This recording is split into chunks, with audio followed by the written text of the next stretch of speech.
Caros alunos, bem-vindos à nossa disciplina Literatura Universal, neste curso de Licenciatura Plena em Letras Português da Universidade Aberta do Brasil, aqui da UESP. Com grande prazer que nós estamos juntos novamente para agora estudarmos um pouco sobre essa literatura que se diz universal. É muito importante nós, em primeiro momento, percebermos por onde a gente vai traçar o caminho dos estudos. Mas antes, porém, desculpa, esqueci, meu nome é Assunção, eu sou professora daqui da UESP, no ensino regular de letras. Tenho mestrado e doutorado nas áreas de literatura. Meu mestrado é em Ciências da Literatura, subárea poética, que eu cursei na Universidade Federal do Rio de Janeiro. E o doutorado eu cursei na Universidade, na PUC Minas, em que eu trato das questões do feminino, afrodescendência, afrobrasilidade, e o doutorado em Literaturas de Língua Portuguesa. Essa disciplina que nós estamos começando agora, Literatura Universal, ela já me é familiar porque há alguns anos eu venho lecionando aqui para os alunos do curso regular. Ela é uma disciplina muito envolvente porque ela nos dá a base para a compreensão da importância de algumas obras que são ditas universais, ou seja, são obras que estão sempre incluídas no que a gente chama de cânone. Eu começo aqui agora relembrando um poeta português, Alberto Caeiro, em que ele vou citar apenas aqui um fragmento que ele diz que da minha aldeia vejo quanto da terra se pode ver do universo. Por isso a minha aldeia é tão grande como qualquer outra. Por isso a minha aldeia é tão grande como outra terra qualquer, porque eu sou tamanho do que vejo e não do tamanho da minha altura.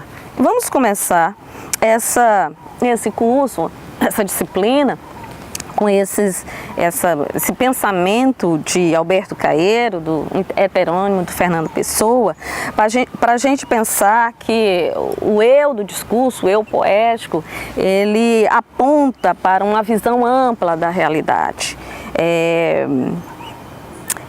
Ao mesmo tempo que ele aponta para uma visão ampla da realidade, ele se mostra também um homem que está em permanente construção. Ele diz muito bem, porque eu sou do tamanho do que vejo, não do tamanho da minha altura. Ou seja, aí o Alberto Caeiro e o próprio Fernando Pessoa nos dá essa dimensão de como devemos pensar como seres no mundo. Essa altivez, essa amplitude de visão. Então, o nosso curso ele vai ter uma visão, uma perspectiva panorâmica. Nós não temos condições de nos determos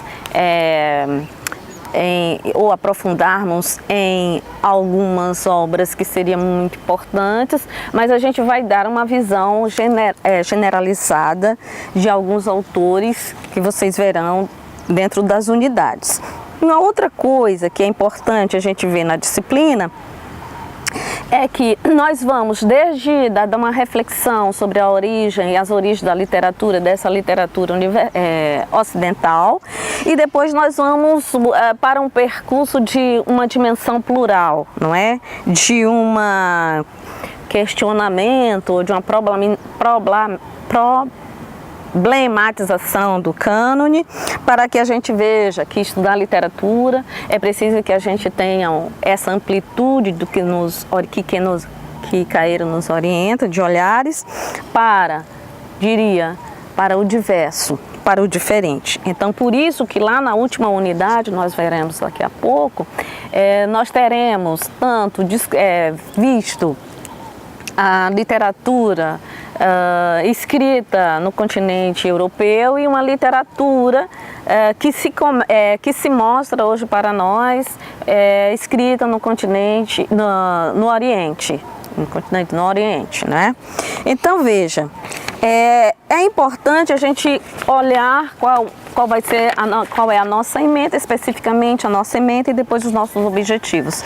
Então, a ementa é panorama histórico da literatura ocidental, principais autores e obras da literatura clássica greco-romana e principais autores e obras das literaturas modernas do Ocidente, fazendo algumas análises.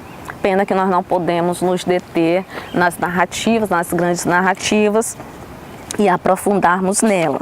Então veja, nós vamos partir do nosso objetivo geral, que é conhecer e analisar a obra de caráter universal, refletindo sobre a sua importância na formação dos alunos do curso de letras. E tendo alguns objetivos específicos: ler e analisar criticamente os textos literários de expressão universal, analisar a especificidade do discurso literário da antiguidade grega ao modernismo, reconhecer o papel da literatura nos contextos sociocultural mundial, identificar o caráter estético e social que as obras selecionadas encerram e relacionar os textos literários com outras modalidades artísticas, como filme, peças, bem como temas dominantes da cultura do período em que foi escrito.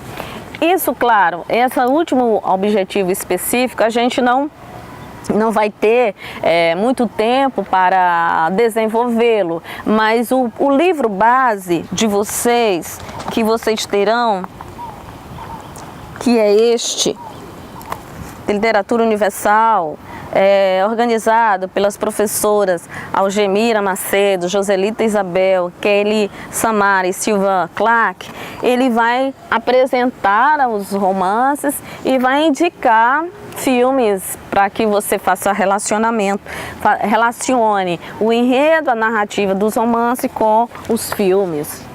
Essa perspectiva de estudos da literatura, ultimamente, tem sido muito fortalecida, porque há um diálogo profícuo entre a literatura e as outras artes.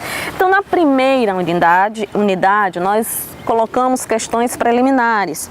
Nesta primeira unidade, será um momento em que nós leremos dois textos, em que nós vamos discutir o que é clássico, o que é universal e consequentemente, o que é canônico, não é? Então, a gente vai pensar nessa primeira unidade o que faz uma obra ser clássica ou canônica e vamos chamar a atenção para as narrativas brasileiras. Assim, que obras clássicas brasileiras nós temos?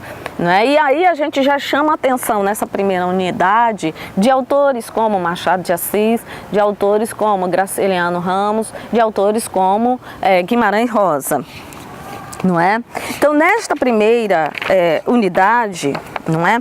Nós vamos ler, vocês terão aí um texto em que diz o que faz de uma obra um clássico, não é? Em que o autor aponta, não é? O autor do texto, na tentativa de explicar o que é clássico, ele vai chamando e falando dessa complexidade do que seria um texto clássico, ou então uma peça artística clássica.